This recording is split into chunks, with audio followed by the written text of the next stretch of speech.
This week on the live stream of Steve and Friends, we have Louis Rochon. Louis is a full professor of economics at Laurentian University in Canada. Be kind, stay safe, and enjoy the show.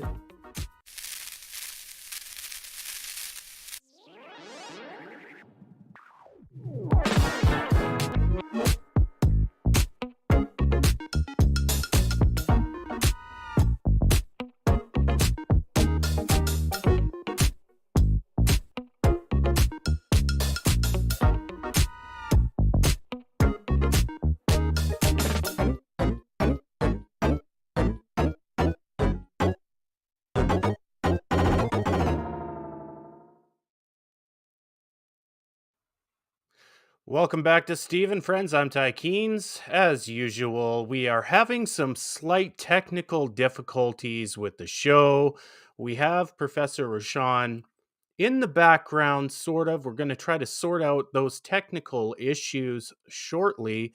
We have the rest of the gang here, Professor Steve Keane, Mike Radzicki, and of course, Daniel Sanderson, previously known as COVID and climate correlations. We are going to try to go on the fly here. So we'll try our best. We've got to keep the show going and keep everybody happy. Do the chat thing on the side. You guys know I really like that. If you're just tuning in now, make sure you hit the like button. We need likes. Get that algorithm going. Subscribe to the Professor Steve Keane YouTube channel so you get notifications that the show has started.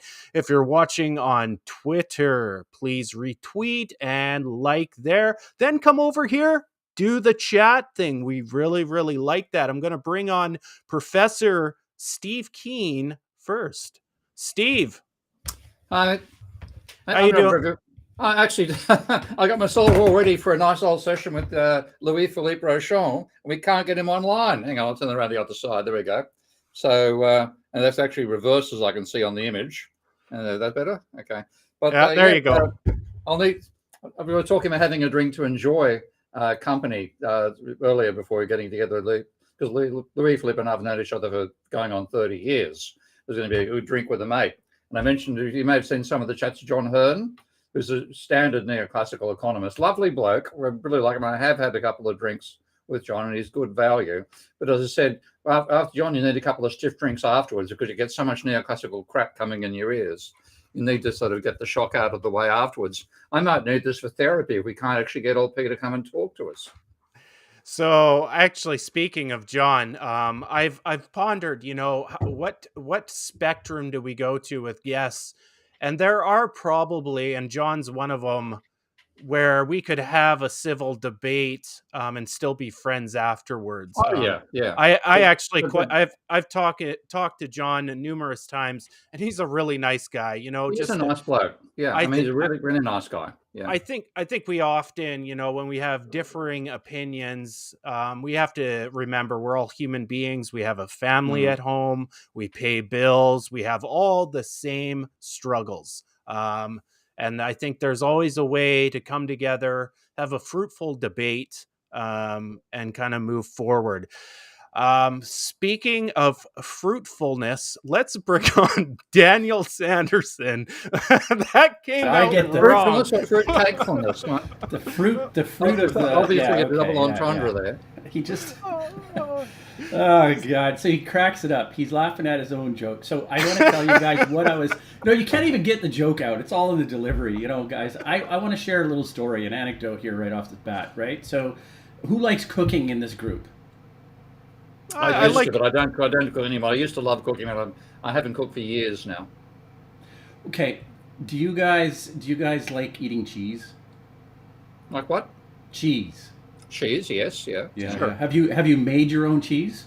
No. Do you made guys... your own cheese? Yeah. Do you guys know how Edam is made? No. Edam cheese? No. Backwards. Oh, very funny. Oh, God almighty. Okay. Ty, can we dad jokes on this channel? I was just gonna say this is going to be the show of dad jokes. If you're just tuning in, please don't tune back out because we're working on it. So let's bring in Mike Radzicki and see if he has a good dad joke. Here he is, Mike Radzicki. Hi to everybody. Well, you qualify. You actually are. You're a dad and a granddad, so you can even have granddad jokes. Yeah. I got eight grandkids, so they keep coming in at an alarming rate. How many kids did you have? Three kids, okay. 8 grandkids. Yeah. Wow. Yeah. Okay. So I need a spreadsheet to keep track of all the birthdays and all that. So I'd join you and Louis-Philippe with a drink, Steve, but some trees fell on my property. We had a windstorm this week, and so I'll be operating a chainsaw after this is over. So I'll leave the drink for a little bit. Good idea not to have alcohol before a chainsaw. Yeah. Bloody hell. So you're in Tucson, Arizona? Me? Whereabouts? You said you're going to be doing a chainsaw. Whereabouts of the chainsaw? Oh, it's on my property. Some trees fell down. We had a windstorm come through this week, and I have some large limbs down in my property I have to take care of. So okay. Right. I'm in Sterling, Mass, as always. Okay. So Mike, have you finished your taxes yet? I know that was a thing 2 weeks ago. Yeah, they're with the accountant, and I'm hoping everything comes out okay. Rather than just dumping a giant box of receipts on the guy's desk, I had to pull everything together in an orderly fashion. So he's working the problem. We have a little extra time here in Massachusetts because Monday, which is the Boston Marathon day, is Patriots Day, which is a state holiday. So they give you extra time to file your taxes every year in Massachusetts because of that. Perfect. You used to do the Boston Marathon, didn't you, Matt? I did, yeah. How many times did you do it? 3. Very good. I never actually did a full marathon. I did plenty of marathon distance runs in my training days, but never actually ran them. I've run plenty of half marathons, but no actual full marathons. So, and I never will because my knees are giving way. So, the winching. Yeah, that's why I can't do it anymore either. The knees are gone. Yeah. Yeah. So too many years being a Catholic. So just to let everybody know, if you are looking for Mike on Twitter now, he is there. He's at Trending Cycles. So make sure you follow him. He tweets a lot of interesting things.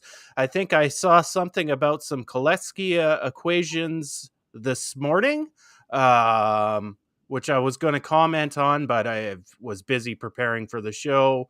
I will comment on them later, potentially with my radio voice.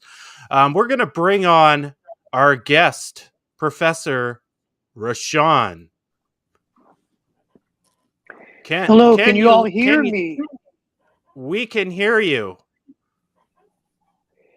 I am zero at troubleshooting. I don't understand computers. My solution when there's a problem is to hit the screen. And I've broken many computers and phones that way. But for some reason, in the last year, I've been able to troubleshoot things remarkably, like tonight. Anyways, good to be here. Thank you very much for having me. Mike, I enjoy the pictures of your grandkids on Facebook. Be careful with that chainsaw. Yes, Mike, be careful with the chainsaw. I'm glad we got you on. Are you on a phone or a computer? How did you figure it out? I'm kind of interested. We can't really talk about it off the air because we're live and on the air.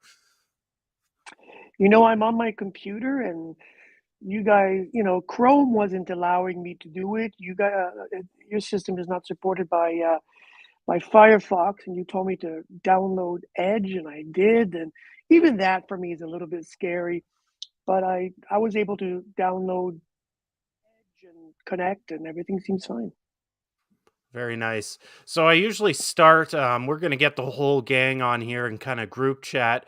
A lot of times I start with the connection to Professor Steve Keane, because obviously this is the Keane and Friends show. So tell me, how did you guys meet, and what is the evolution of your friendship over time? Well, I was going going to make a joke about getting drunk, passed out, but no, I don't quite remember. It was between 25 and 30 years ago, and I remember that. I was going to a conference, and I'm thinking it was the Eastern Economic Association, either in New York or Boston. And I was looking for someone to share a room to cut costs. Steve replied, and I think that was the first time we met. And we just basically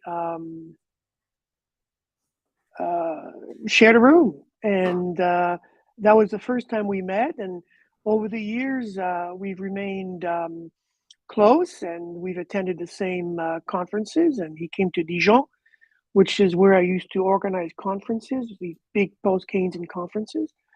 And just over time, we've read each other's works and got him interested. I think I got him interested in the monetary circuit. I hope that was me, but yeah, that was it. I think you can confirm the story.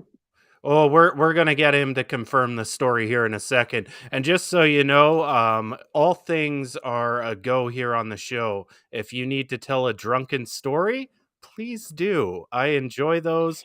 So does our audience. We love to hear the deep details of everything. I'm gonna bring on Steve here. I want to confirm this story with Steve.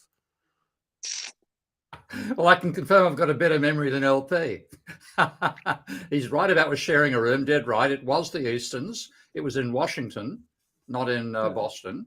Yeah, cheap room stuff, so 2 students at the time. We were both students. I was still doing my PhD.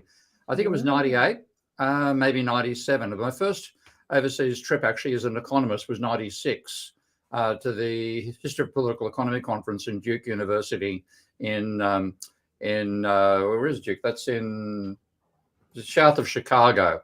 Forgotten the name of the town all of a sudden, but it'll come to me. I actually asked Phil Murawski what it was like, and he said, "Well, if the universe has an arse, it's right near LP, right near Notre Dame University." Talking about the town that neighbored it. Washington was a better place, of course, so we had a good time in Washington. I remember having an intense conversation with you, explaining eigenvalues and stability analysis in dynamic systems on our respective beds inside the room. And my favorite event of the whole thing was, remember that stage we had, and I'm having memory, losing people's names here. Italian economist, just bloody annoying. I've forgotten his name all of a sudden. Young looking Italian economist. We might get his name. Babyface. Giuseppe Montana. That's it. Thank you. As soon as you said baby face, apologize to. Well, the funny thing was, yes, you remember. We went to a bar, and he wasn't allowed in by the bouncer. And he was 30. He was 30 fucking years old, and the bouncer stopped him because he thought he was under 18. Yes, I remember that. Yeah. And he felt so bad, and we all had to go back. That's right, because we got to the bar, and this time, by the way, Giuseppe had been on the national, either the normal national or the junior soccer team for Italy. They're very, very good soccer player. So here we go into a bar, and he was refused entry because they thought he was under 18. And he was incredibly pissed off. So you and I ended up going to another bar somewhere where you decided to annoy all the women that I was trying to chat up. This is in Georgetown. So I just remember waking up naked in some fountain. No. That would have been a different conference, but yeah. Yeah, it was a different conference. Yeah, but so you and I have been mates since that opening. And you've been like into sort of what our general. You've been the organizer, the person bringing people together, the conference runner, the producer of huge collective manuscripts, dictionaries, etc., etc. And I've been trying to annoy the mainstream by writing alternative theories of money. And you've been a great, truly great friend for me on that front. Publishing stuff when I hadn't had my act together intellectually properly. The debate with Mark Lavoie and Brett Feiberger, which led to the development of my proper explanation. I hadn't didn't have it right at the time, but I got it worked out courtesy, particularly some feedback from Brett, and you organised all of that. So you've been a great collaborator and maintainer of the post-Keynesian community. Thank you. I got into trouble with Mark over that because Do tell, Mark. I like Mark as well. We're good mates, so let's have a chat. well, it's because he had written a reply on your original text, and I had sent you his reply and Brett's reply, and you changed your text in light of their comments, and Mark didn't quite like that because he had to rewrite his comments and everything. But yeah, you know, really funny because I'm very involved right now in trying to tell the history. And I wrote a paper which I published in Rope on the history of post-Keynesian economics. And I'm now heading up a huge research program on how post-Keynesian economics came to, I think there are 20 countries, India and France. And I'm now writing a paper by John King on the history of how circuit writers and post-Keynesians came together. But I say that because in reading, there are these people through these histories who have, well before me, organized these conferences, brought people together, and etc. And as I'm getting older, and I've been doing this, and that's the reason I created the Review of Keynesian Economics, and I edit these books, and I organize these conferences, the idea of bringing people together. And I don't think I appreciated until now how important it is to bring people together, you know? Yeah. And I mean, I did it because I enjoyed it. I did it, but I think there's value as I'm researching, you know, how in 1983 there was this big conference in Paris, and it brought the first conference that brought post-Keynesians and circuit people together.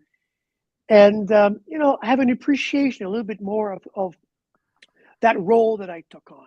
Yeah, well, look, that front, that was our first meeting with the Eastern. We also met up in a conference in Paris. And I don't know whether, I mean, I really don't remember whether you introduced me to Graziani or I found Graziani on I think you introduced me to Graziani in the terms of his writing. And then that was a conference in Paris, which the great late lamented Vicky Chick was at. Remember that conference in Paris? Yeah, Vicky and I didn't see eye to eye. Oh, didn't you? Okay, well, look, I got on with that. Oh, she hated me. Did she? She hated Oh, shit. me. Oh, she hated me. I wrote a very critical paper about her views, right? The evolutionary, revolutionary views, and it was not an attack on Vicky. It was just a criticism of her views on money, and you know, she hated me. But even before that, she never really quite liked circulationist theories, the theory of circulation. And but you know, to my credit, she gave a paper in London maybe 6-7 years ago where she really trashed my paper with Sergio Ossi. And a student wrote to me saying, oh, she just trashed her paper. And I wrote to her. I said, I heard you just trashed me. I said, why don't you send me your paper? I'll publish it. Because for me, that's what academia is. Yeah. You know, as long as it's done in a professional way. And my paper, The Evolutionary View of Money, it criticized her paper, but it didn't, you know. But as long as it doesn't get personal, we should feel free to criticizing, like you did with Mark and Brett. Yeah, and I have to thank Brett. I mean, because what actually happened in that debate, I was arguing that aggregate demand at the time. I was saying aggregate demand is the sum of GDP plus change in debt. Okay, now Brett wrote saying unless Keane can prove that his argument is consistent with expenditures identical to income, then we have to revise it. And I thought, well, he's right. If I can't actually prove it using expenditures identical to income, then I'm wrong.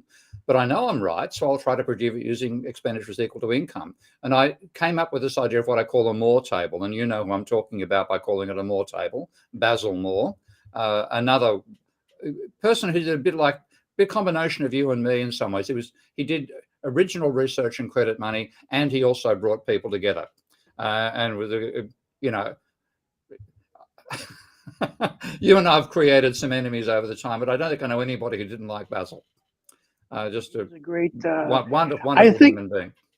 I think I was the last post-Keynesian to see him alive. Wow. Because yeah. I went to his place in South Africa and he was deteriorating. I would be sitting next to him and he would say, "Oh, how are you? How are you? How are you?" And then 5 minutes later, he would say, "Oh, hello. Who are you? I don't think we've met." Yeah. And so it was very sort of sad, but I'm having a conversation with Cambridge University Press to republish his 1988 book today with an extended introduction by myself and Marc Lavoie. So I'm trying to convince them to do that. I think it would be great. But that is an extent to which the community learns by conflict, where the conflict doesn't become personal. And like I learned when Brett challenged me, I said, okay, got to work out, I've got to prove that it's consistent with the and I produced this thing I call a Moore table, where the diagonal shows expenditure and the off diagonal elements show income, and the two are logically expenditure identical to income. The rows must sum to zero. And when you have endogenous money, where the banks create loans and create liabilities at the same time for themselves, you get credit turning up as part of aggregate demand and aggregate expenditure identically. And that was a major that I wouldn't have had if you hadn't organized the debate and if Brett hadn't challenged me, and I realized I've got to have a chance to reply. So you're creating the review of Keynesian economics. Now you're on the review of political economy. You've maintained an outlet for non-orthodox thinking, which has enabled that to continue developing. And I now think what we've got is rich enough to be almost a complete paradigm alternative to the neoclassicals. But of course, the fuckers will never listen to us, and we'll continue being in opposition to them. I'm going to cut in here, and that's an interesting question. Is there ever going to be a consensus in economics? Like, I can't even make a simple tweet without getting attacked from other people on the left, people in MMT, neoclassicals, without some sort of divisiveness starting. Is there a way because here's the thing, when academics are having open unresolvable debates, that translates into the general population. So everybody has the view that economists don't know what the fuck they're talking about. Is there a way we can move in a direction where there is a common consensus in the field of economics? Now, I understand I'm young compared to you guys, and just asking that question just asking that question may sound naive, but it appears to me that is something that needs to be done in economics for it to be taken seriously.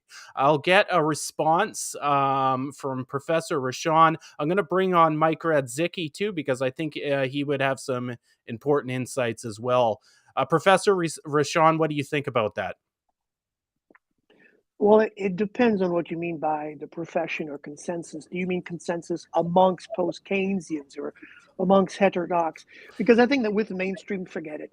Because, we have different frames of references. We ask different questions. We ask, we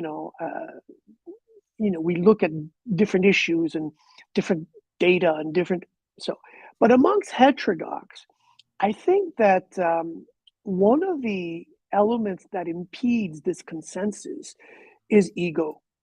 You mentioned MMT. I think the greatest disservice to post-Keynesian economics was Tom Pally and his attack on MMT. It didn't have to be like that. If you wanted to discuss some points, discuss them. There's no need to do it. This is what I was saying about Vicky and stuff.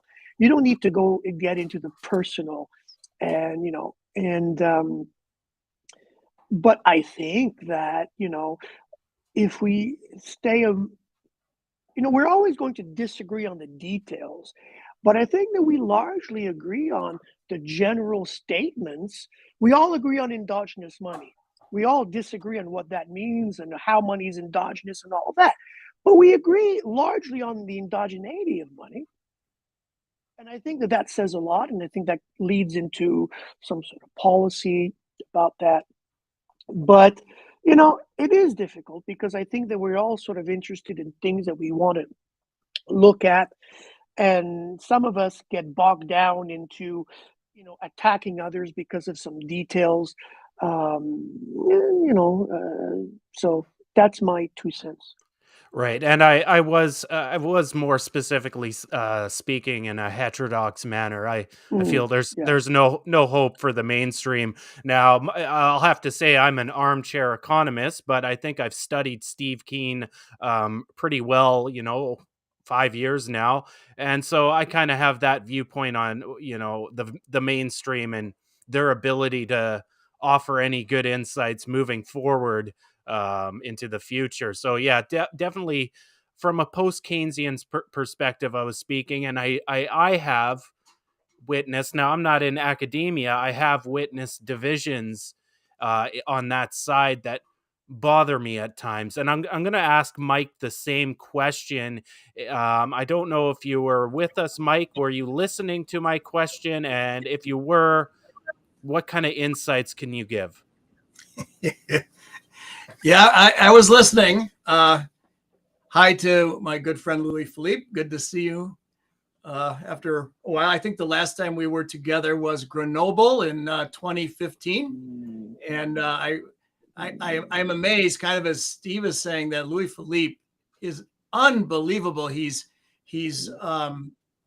will not be denied in terms of publishing, going to conferences, organizing conferences, bringing us together. I don't know where he finds the time or the energy to get all that done. I'm truly amazed. And he even helped me with some mundane things, like I needed to hunt down Marc Lavoie at one point, and I couldn't find his email address, so I bugged Louis-Philippe, and he helped me find Marc. So very good to see Louis-Philippe. I'm delighted he's joining us. On this matter of, how do you get sort of a paradigm shift in the Thomas Kuhn sense of scientific revolution, Copernicus and all that. I don't know. There are various theories about how that might happen. I think economics, as are many fields, is a path-dependent profession where you get locked in. What got you tenure or a raise or what have you, so you keep doing that, right? I'm not sure that all economists, I'm sure some are, but not all economists or academic economists are interested in the economy. They're interested in writing papers and journals for other economists.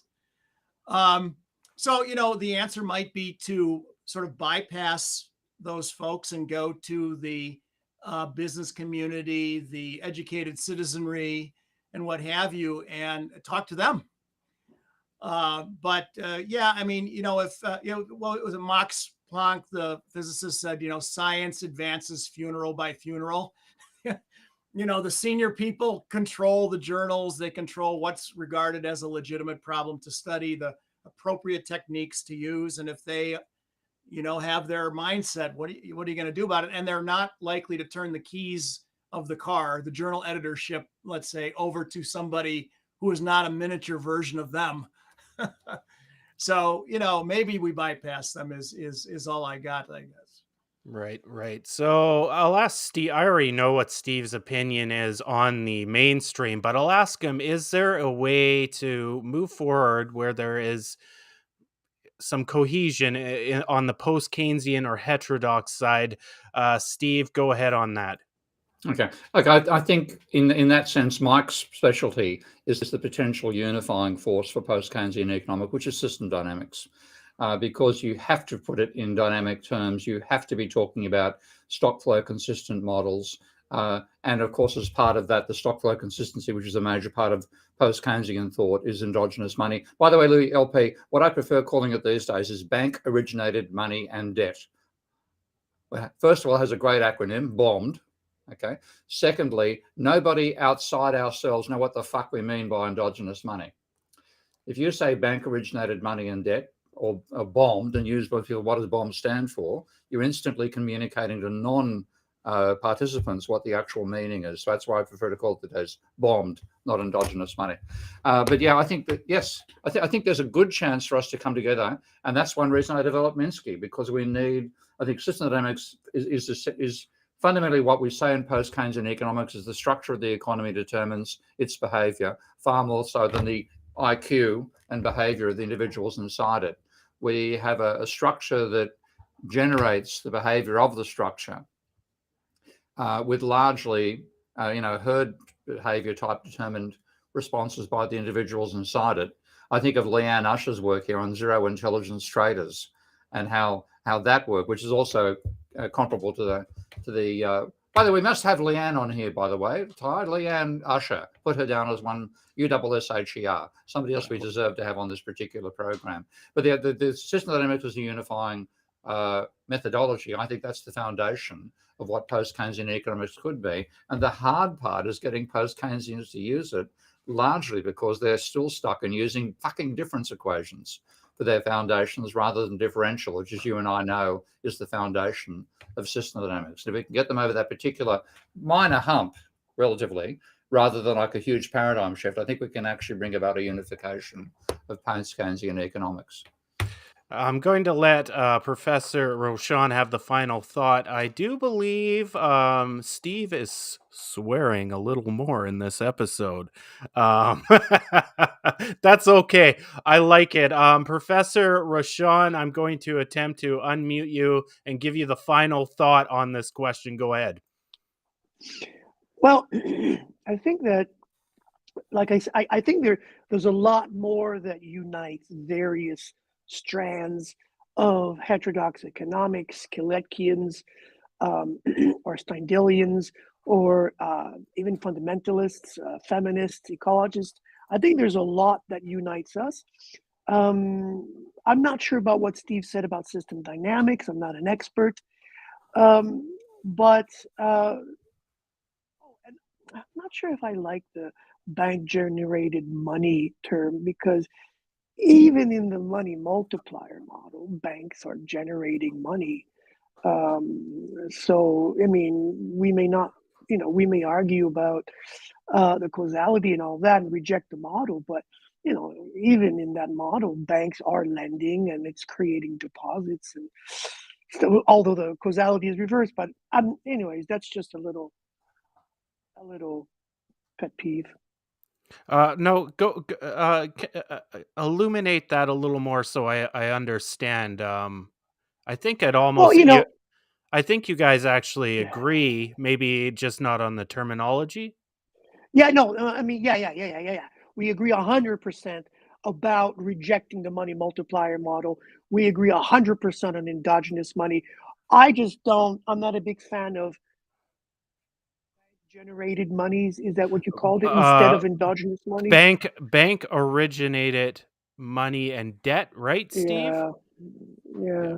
Yeah, okay. Well, what I want to do is actually, I know Mike. Okay, Mike, we have a question. Then I want to bring on Daniel because he's sitting in the background. So, Mike, go ahead. What is your question?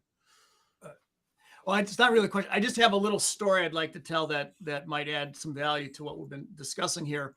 So some years ago, when Al Gore was vice president of the U.S., he was asked to give the commencement address at MIT. And when he went there, he spent the day with Forrester and Sturman in the system dynamics group, or a large part of his day. Mentioned it in the commencement address. And then a month or two or three later, I was asked to go down to Washington and brief his staff on system dynamics. So down I went. Of course, I'm going to go if I'm requested to do that. And I was given an hour, 45 minutes for a presentation, 15 minutes for Q&A. And it was the staff. Al Gore wasn't there, but it was his staff.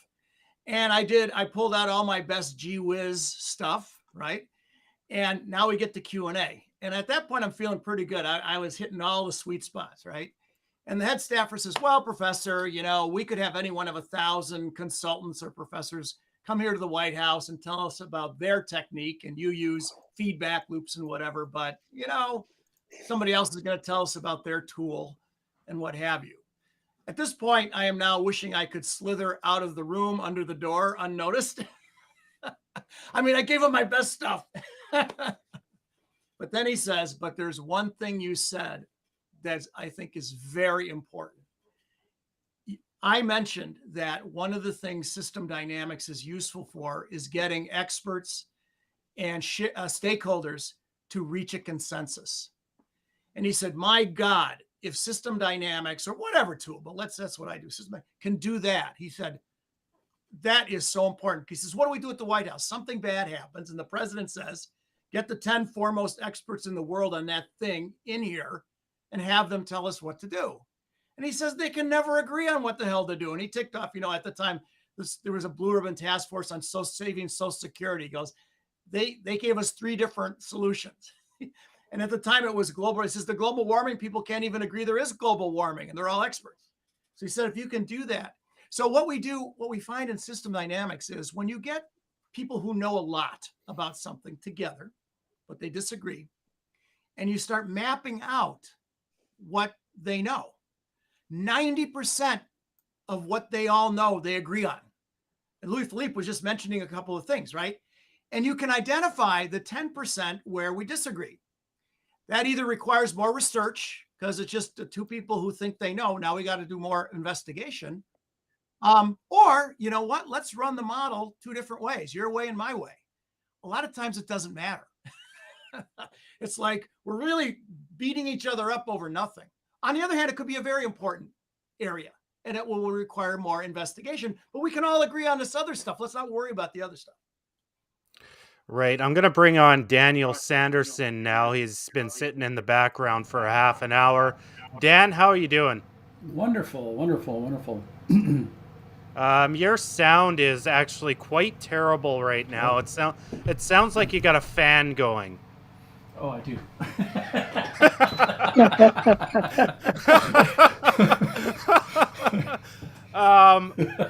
Before I kind of want to get your opinion on Professor Rochon and the whole conversation here, because you can offer that, I'd say, philosophical insight. But we need to do something right now for our audience, and I'm going to get you to do it. And that's reading our top chatters from 2 weeks ago. Daniel, go ahead. TR, Ariana, Barisha, Joe Polito, W, WeFan0104, Hugh, Nugent Malin, Downtown Xmas Tree, Web Freaks, Murphy, and the Hasty Ent, along with AKA Glue. How'd I do? Daniel, that was beautiful this week. You did a good job. Tell me your initial thoughts on Professor Rochon. Well, I want to bring up the salutations. So the professor, it definitely respectful, right? I find I'm curious whether or not you prefer that versus LP, Louis-Philippe. How do you roll as a professor, and when is it appropriate to use professor, and when is it okay to say LP, or do you even like that? I have been called many things. And most of them not flattering. If it was a professional gathering, I'm not saying you guys are not professional, but if it was a professional gathering, professor. But here, people call me LP, certainly. Well, So I've noticed that the LP that Steve uses, but people I admire, and I've been watching you now for a year since you started the monetary blog. So I just have a pretty huge amount of respect for you, and since this is the first time talking, I just wanted to address you with your title. I don't really, on a personal level, call Steve Professor. Steve Keane. I call him Steve, right? But because I know him, but I have a tremendous amount of respect for him. And the same goes with you and Mike and Daniel. Just this is the first time meeting you. I'm addressing you as Professor Rochon. Well, feel free to call me LP or asshole or I've been called a lot worse. Something that I want to bring up with everybody, and I usually come in and I disagree with everybody in the room. And I'm going to disagree with everybody in the room if what I heard was correct. And I will preface this by saying that if this is what everybody feels, then I think my good mate and Professor Keane, it actually practices the opposite. Okay, so what I'm hearing is that consensus amongst peers is actually a helpful thing for the most part. Now, there have been battles of where no winners or nothing results, maybe unprofessional ad hominem attacks and stuff like that. But I thought I heard from you guys say that the trying to get consensus amongst the laymen's and amongst the general public just isn't something that's either worth your time or isn't valuable. And I think economics personally is the most important thing to try and change the minds of individuals, because even professionals go, oh, that's economics, we'll let the experts deal with that. So the laymen's and professionals alike, I find, really want an arm distance away from all of that sort of money talk, right? They don't really want to understand what aggregate demand is. And maybe some of the questions that we could bring with, for example, reimagining aggregate demand, like as a layman, I'm sitting there thinking, what fundamental reason do you have for separating government spending from investment, right? I mean, what is the reason for those two separations, right? And what happens if you have more government MMT spending on behalf of the government in that equation of aggregate demand?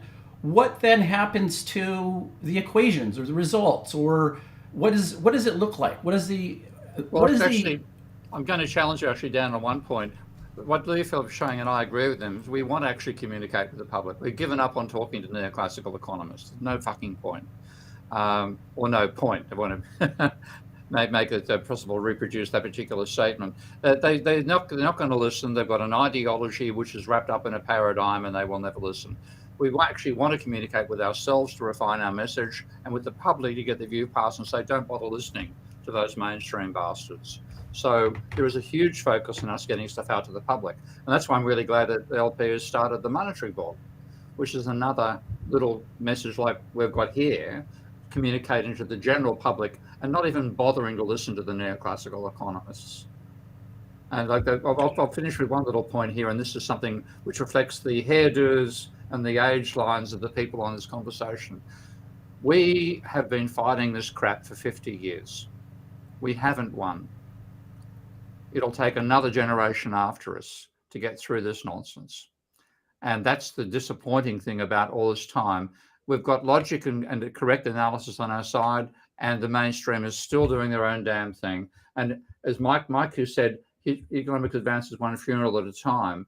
One thing I've realized over time is it doesn't advance one funeral at a time, because the crises change. The crisis was the Great Depression, then it was the 50s boom, then it was the 60s boom, then it was the 70s crash, etc., and inflation. And they're transient, not like in physics where you get the Michelson-Morley experiment and any student can reproduce it for themselves, or the double slit experiment. And therefore, what happens with physics and genuine sciences is the students are facing a professor who will not give up on the Maxwellian approach, will not concede that Max Planck is right, but will die. And the students ultimately are the only source of replacing that professor of physics within a young replacement. The young guy gets hired, and he then brings in Max Planck's ideas, and the old guys eventually die, and Max Planck takes over everything. In economics, you go from Hahn and co. Then you get bloody what's his name, the Spanish guy, Mas Colell, etc., etc. They can find a minority in the student body that believes their shit, and they continue replacing them, and they stay there regardless of the crises that they don't see coming along. And what do they do in 2022? They give bloody Bernanke a Nobel Prize for loanable funds and the money multiplier. I have something to add, Stephen. I think you'll take this as valid criticism. there is a difference between physics and economics. And as of right now, economics is an art. It's something that you practice, just like medicine, right? So we can't hope for that decisive moment in history where it instantly switches over. I think that the conversation of ethics and the what's in it for me motive is something that has to be discussed. So this is, in philosophy, this would be the experiential component of it, right? The what is in it for me to switch to this type of thing. How do we shift the sentiment of the individual as they're experiencing it? That's what I would like to talk about, and that's very hard to talk about with economists that focus on macro systems. Okay, so I know we've had conversations about agent-based modeling, but the experience of the individual, we're talking about a movement and an acceptance amongst democracies. So there's a ground-up way to do it, and there's a top-down way to do it. And I bet you the consensus in the room is like, well, the top-down's not working, it can't work. So my question is, what about the bottom-up? And I think we're all doing it here today. What are your thoughts, guys?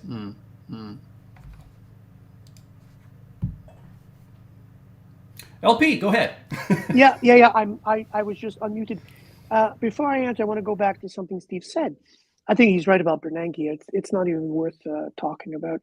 But I remember when I was an undergrad and then a graduate and then a PhD student, how many times I heard, oh, yeah.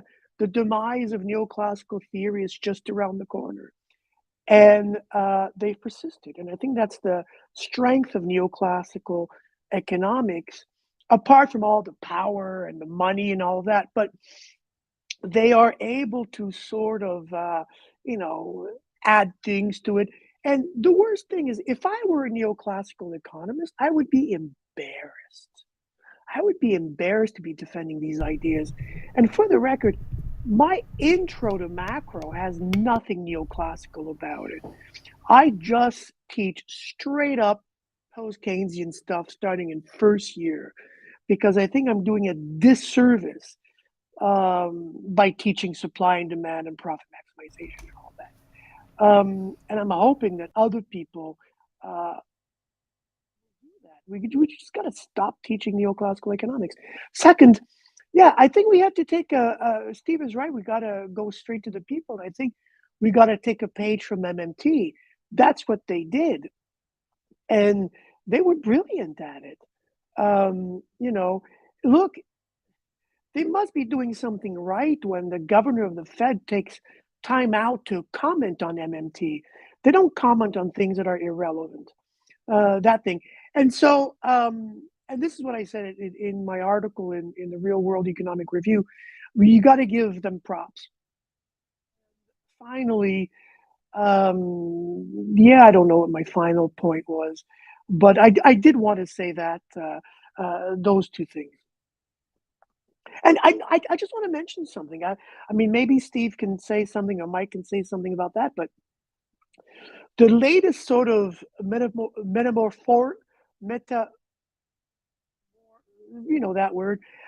changings in neoclassical economics is that more and more they're sort of incorporating ideas that used to be about the domain of post-Keynesian economics, monetary policy and income distribution, some instability, some Minsky. These are all elements that were essentially ours, and they're just being stolen from us, and no one's referring to us, and no one's saying, oh, yes, remember that debate with Blanchard on conflict inflation? It took several emails to him for him to finally say, oh, yes, we got to recognize the post-Keynesians on this. So, but that just rarely happens that a neoclassical economist would say, oh, yeah, the post-Keynesians have been saying this for a while.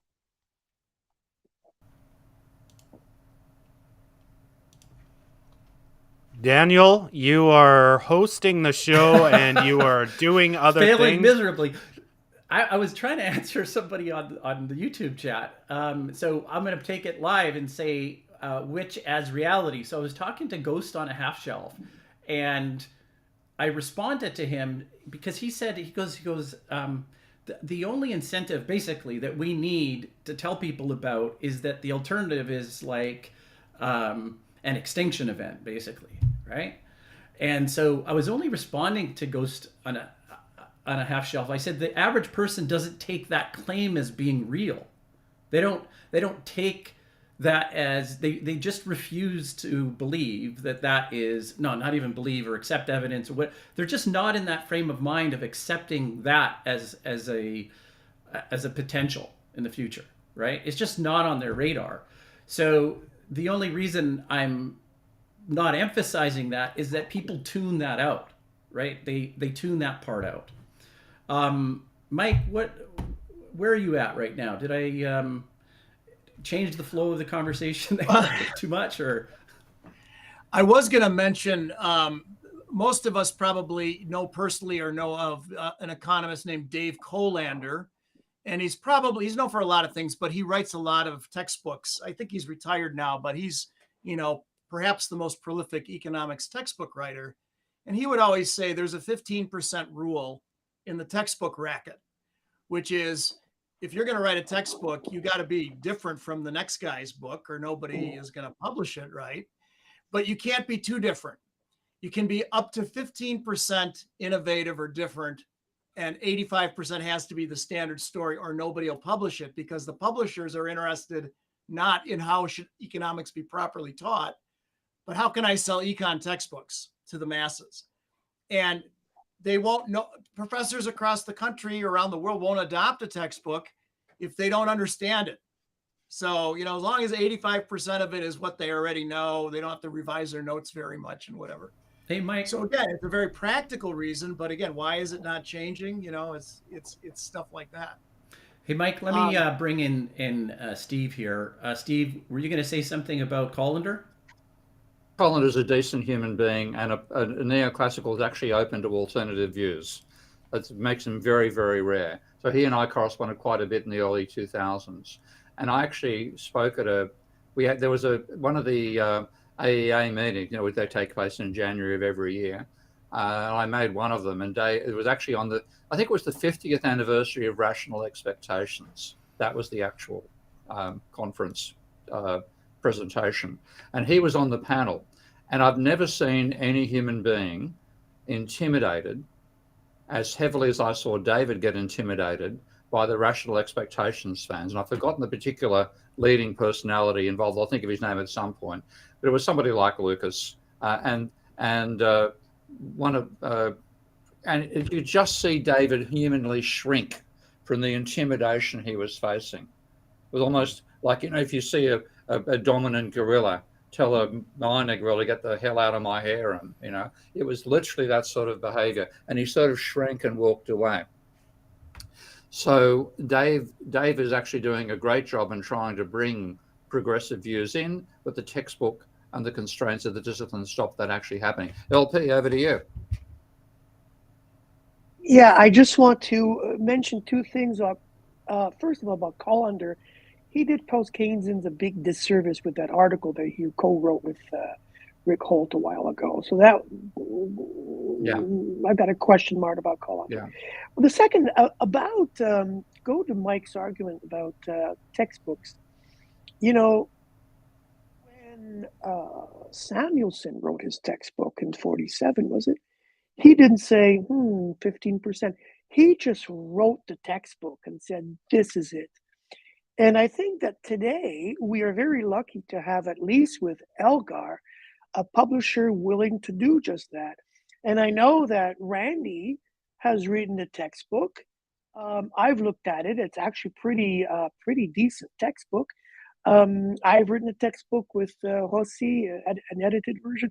So there are these heterodox textbooks out there.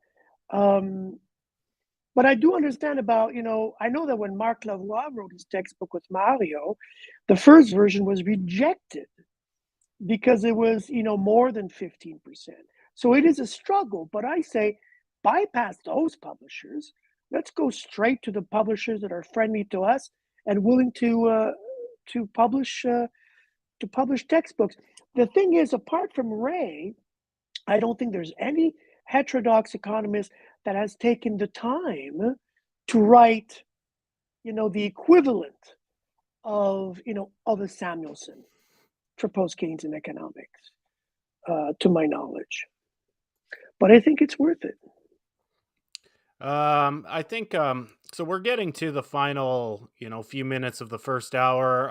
LP, I did not get to talk to you before the show because of the technical difficulties. We do a second hour called After the Show, or Still Friends After the Show. So you're welcome to stay on. If you're busy, you can go do your thing. But for this part of the show, I kind of want to ask the question, what can economics do to make the world a better place for the average human being? Before I answer that, I just want to chime in. I had a student who wrote an essay once, and the opening sentence of the essay was, "Post-Keynesian economics is about making the world a better place." And I said, "Nope, I'm not reading this shit." But, did I ask the wrong question? No, in all seriousness, right? Ultimately, whether we treat economics as a subjective subject or something that's a little less tangible, I'll reframe my question. Is there a possibility that the economics profession or academia, whatever you want to call it, can it make the living standard for the average person better if it's employed in a certain manner? Look, I think the system is stacked against the worker. We have companies that can move money around to avoid taxes. We have all sorts of incentives for companies. We have all sorts of rules being broken. But God forbid we would, the only thing we can do is work, get an income, and follow the rules. We have no choice. But, for other players, big corporations and big banks, and, it's just a really difficult world if you're a worker. That's what I think. And I think it's going to get worse. I think we'll carry this conversation on into the second half of the show, so stay tuned. Make sure you hit the like button, subscribe to Professor Steve Keane's YouTube channel, as that's where we host this show. If you're on Twitter, make sure you like and retweet there, and then come over here, chat on the little side thing right beside all the guys' face there, and we'll see you in the next part of the show. We did it again. Now, as I said, our last show was canceled after you appeared on it, so fingers crossed the executives don't do that again. The more I read in the neoclassical thing, the more I just, I'm scratching my eyeballs out all the time. The voice of God in the background. Oh, geez. Once the coins get warm enough because of your body temperature in the winter, it actually keeps you moderate beer drinking in the evenings. Well, that's inspiring for a Saturday morning.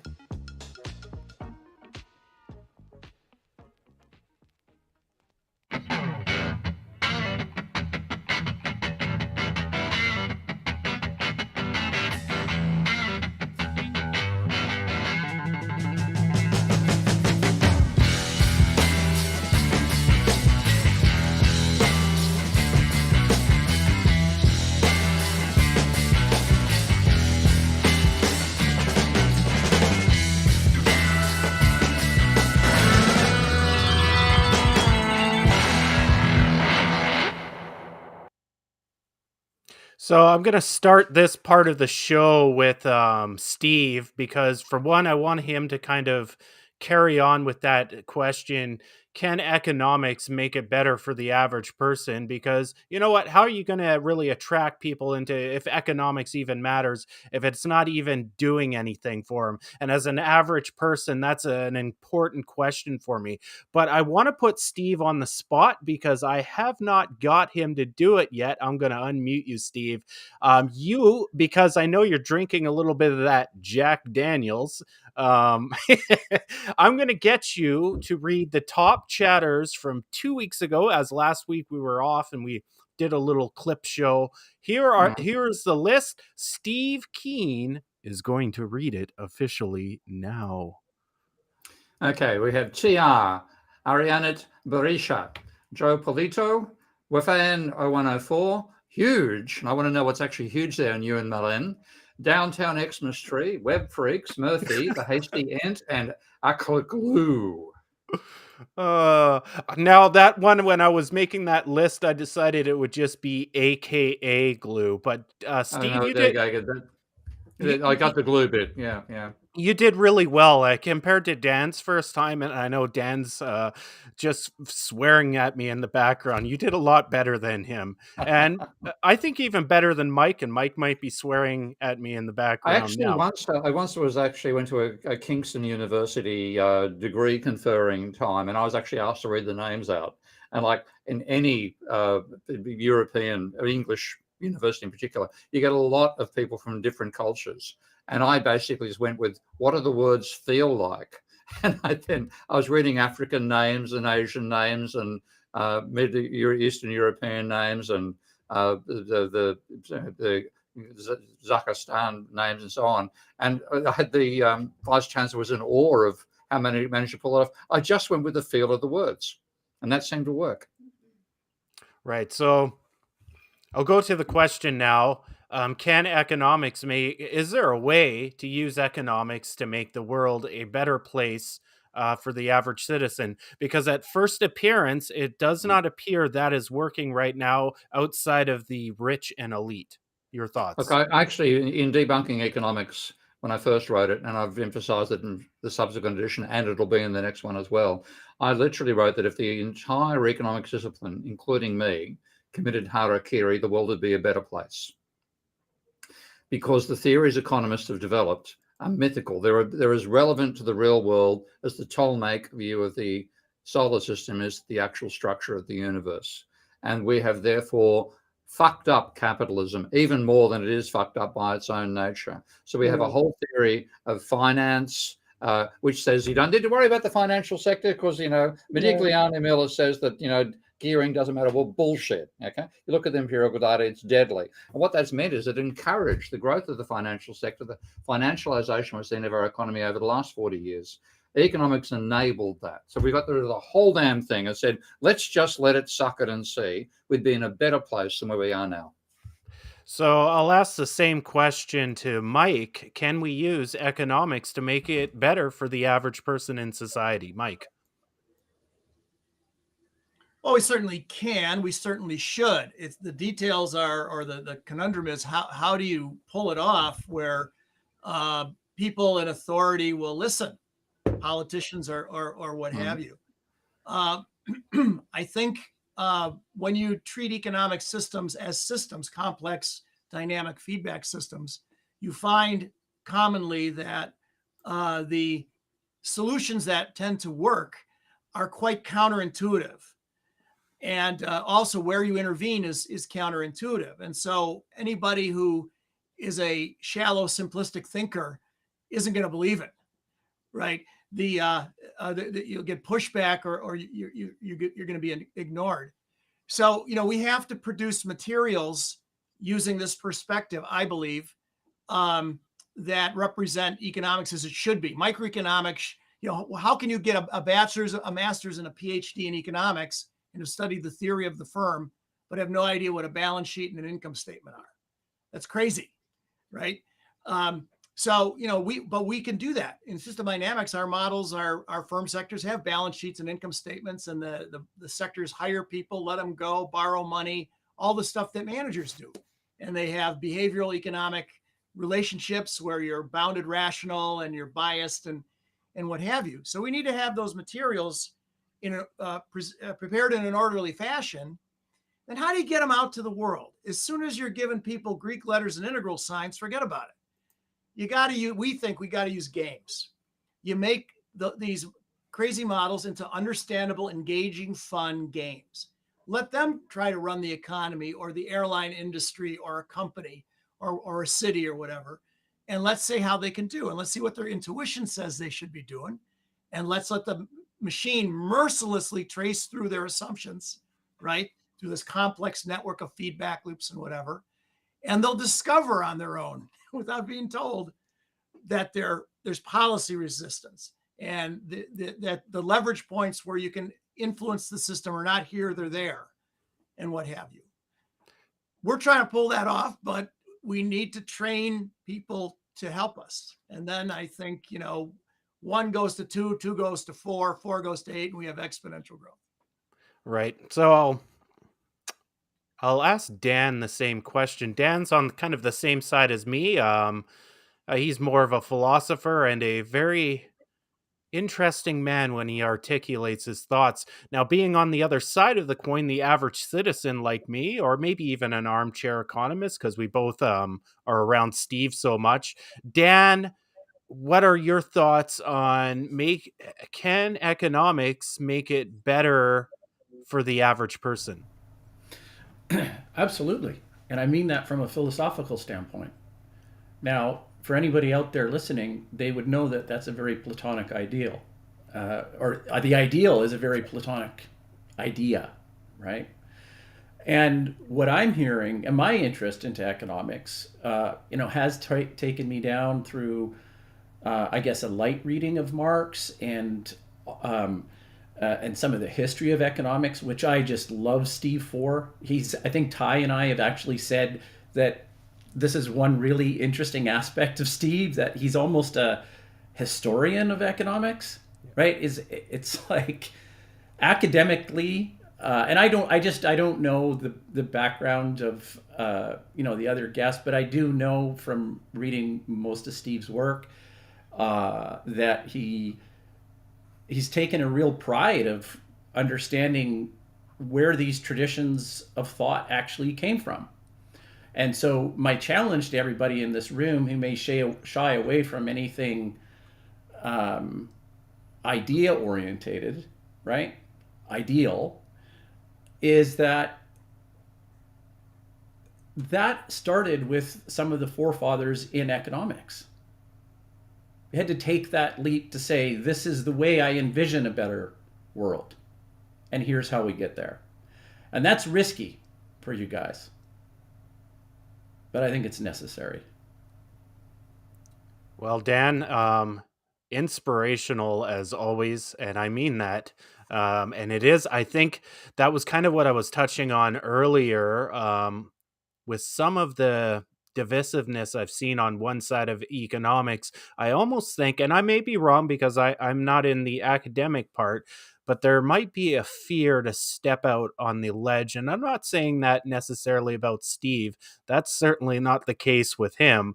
But there might be a part of that professional fear that you might be ostracized in some way if you come out with the wrong idea. I kind of want to switch gears now, and I want to ask LP about his blog. This is how I originally found him about a year ago. Was he is curating a blog with many different writers. I find it interesting. I agree with some of the blogs. I disagree with some of the blogs. How did you start that, LP? What was its genesis? Well, a blog is something I've been wanting to do for, I don't know, 4 or 5 years. I always thought the idea was very appealing. I saw many blogs being very successful. And then, at first I wanted to do a blog that was about economics, but that's been done.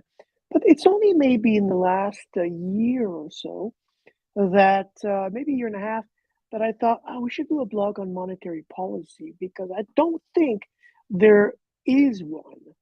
blogs tend to be very generous. This one is very specific to monetary policy, central banking, and from a critical perspective. And then, I looked at how to create blogs. Like I said, I'm not very technical with these things. And I think I just put something up on Twitter. And then I had someone called Dan Smith, PhD from Oxford, political science, if I'm not mistaken, who wrote back to me saying, I know all about it. And then it literally within days, we got the blog going. And this is, like I said, the only blog in the world focused on monetary policy from a critical perspective. And we try to have content every Monday, sometimes even more. And we've, Jamie Galbraith has written for us, Marc Lavoie and Malcolm Sawyer.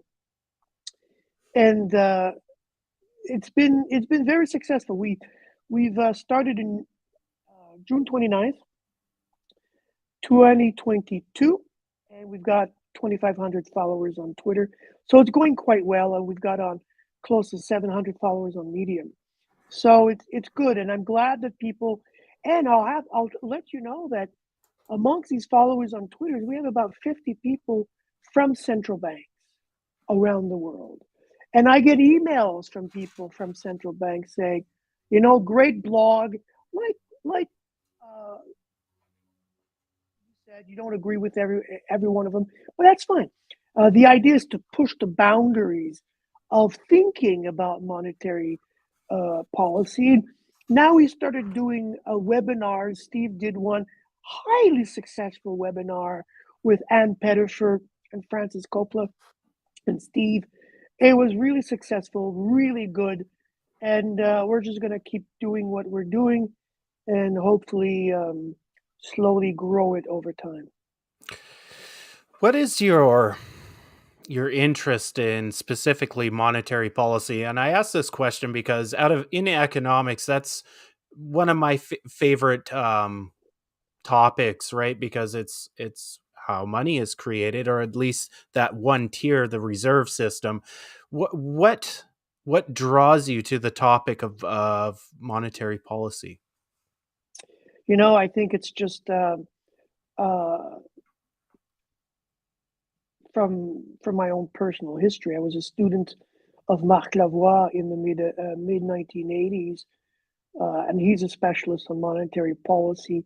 I learned post-Keynesian economics at his feet. Mario Seccherecci, I became close friends with Alain Parguez and with Basil Moore, and so it's just an accident of history, really.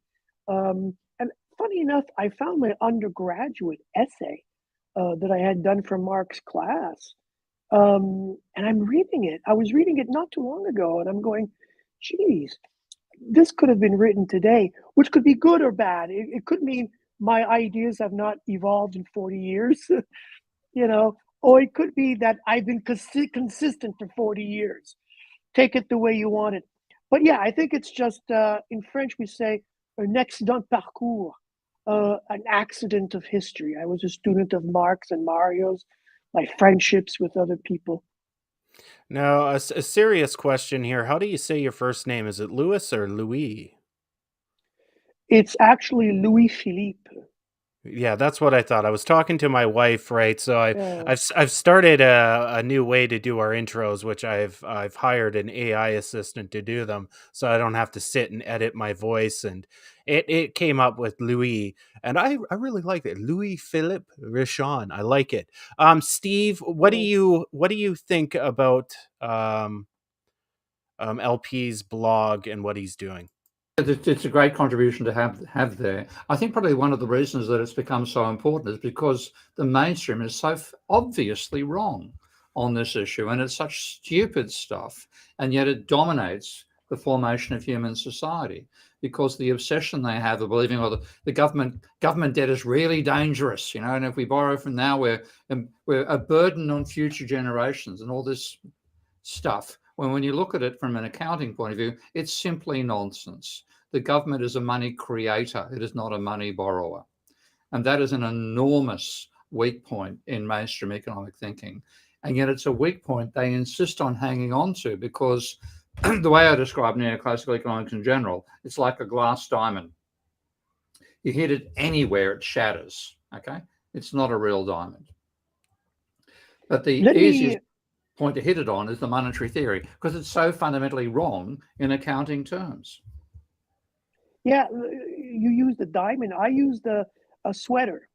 If you pull on that one thread of that sweater that's coming loose, the whole thing comes apart. Yeah. And like I said in the first hour of the show, if I were a neoclassical economist, I would be embarrassed defending these ideas. And but you're absolutely right. And I want to say something about the blog.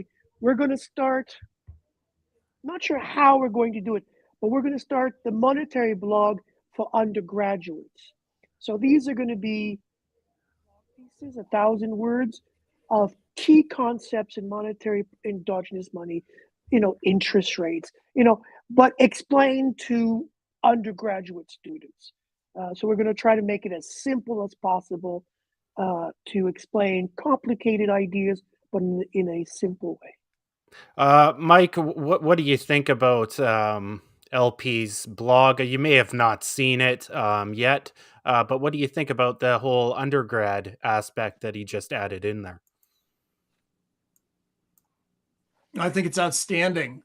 Getting the younger you get them, the more you can influence them, right? When if you bend the sapling when it is young and green, the tree will grow the way that you wish, right? So it's great stuff. Yeah. And anytime we can get folks talking to one another on, economic topics civilly, where we can have just a friendly, perhaps we'll spar a little bit, but we'll shake hands at the beginning. We'll shake hands at the end. I'll learn from you. You'll learn from me, and we'll chit chat about it. Anytime you can pull that off, I think it's great. One thing that I'll mention too, a lot of system dynamics aside, just let's take modern monetary theory, or how does a modern fiat currency system work?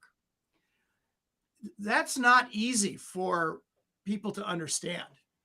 I know even at UMKC, one of the founding, headquarters of modern monetary theory, the faculty's own students who are studying with Stephanie Kelton and Randy Ray and Matt Forstater and so forth, didn't believe what they were being taught.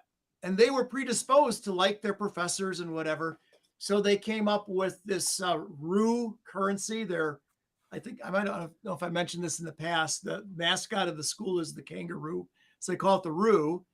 The government is the university, and it spends rues. Well, they run the system, the fiat currency system, quite literally. And the students have to earn rues to get their grade and stuff. And that finally brings it home, because their own people wouldn't even believe it.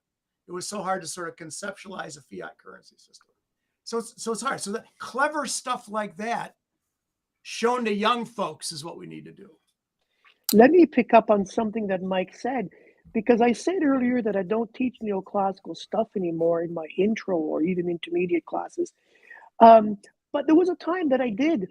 And I remember 10 years ago when I was teaching, neoclassical stuff, I saw students' faces just going, what are you talking about? And when I got to the part in the class where I would say, okay, well, I actually don't believe what I was teaching, and here's what I believe, you really saw these light bulbs going on, I swear. And that's when I decided, you know what? That's it. I'm not teaching neoclassical shit anymore, because it's not doing our students. I would rather spend more time teaching Keynesian real world economics than sort of this mythical veil, etc. And just to go back, hold on, just to go back to what Stephen said about this, nowhere is neoclassical theory worse than in dealing with money and banks and loans. I just published in Rope a paper by 3 people from the Fed. The money multiplier is dead. And I sent it out as a promotion to a bunch of neoclassical people that I got their, emails. I was doing it just to bug them. And I was saying, you don't have to believe me about this. You don't have to believe Steve Keane, but you should believe your own people. And a lot of people were replying saying, bullshit, bullshit, fake news. But, I'm not sure what it's going to take to get these people to go, ah. And I go back to that debate between Steve and Krugman. A Nobel laureate doesn't understand banks. Are you right, Steve? You agree with that? It's weird. It is so weird. But I actually saw a tweet, which I'm going to have to go and see if I can find it for the person who put it up there. And I think it actually encapsulates everything we're experiencing now. And he said, humans would rather die than abandon their beliefs. Yeah. And I think nothing I've read on Twitter has been as deep as that individual sentence. And it applies not just to religious people, because people think that's religious people. It applies to scientists as well, even genuine scientists like physicists rather than economists. Max Planck, if you read Max Planck's autobiography, and I highly recommend reading that book, he said at one point, I think the way he expresses it is, he's a great writer. I think he said, I have to say that I have rarely, in fact, I think never, managed to convert anyone to changing their ideas, even with a mathematically sound proof. So here's the guy who solved the black body radiation problem, generated the reality that energy comes in discrete tiny units called quanta. It's not continuous. Absolutely rigorous proof involving, I've now forgotten how to do it myself, but I used to do this work, integration in the complex plane around what's called a pole. Got the result that it had to have discrete elements to it. It solved the problem, and he couldn't convince a single one of his equally mathematically gifted colleagues.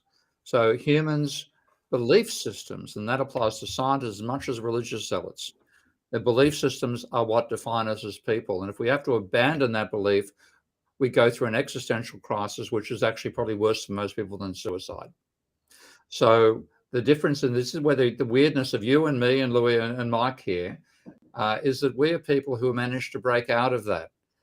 And the humanity is not just people obsessed by beliefs. They're also people like say, why the fuck do you believe that? And I think they won't change their minds. They will not give up.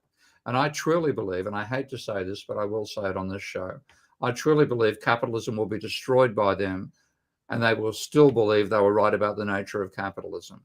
And the destruction, of course, is coming through the ecological crises. It'll all fall apart. It'll all be collapsed. And they'll blame the engineers, even blame us for the failure of capitalism when they caused it by their absurd beliefs. So we'll just kind of point out, I have to do this. So Recast Studio is doing our audio and videograms each week. They do it for free for us, so I want to plug them. They are a small company.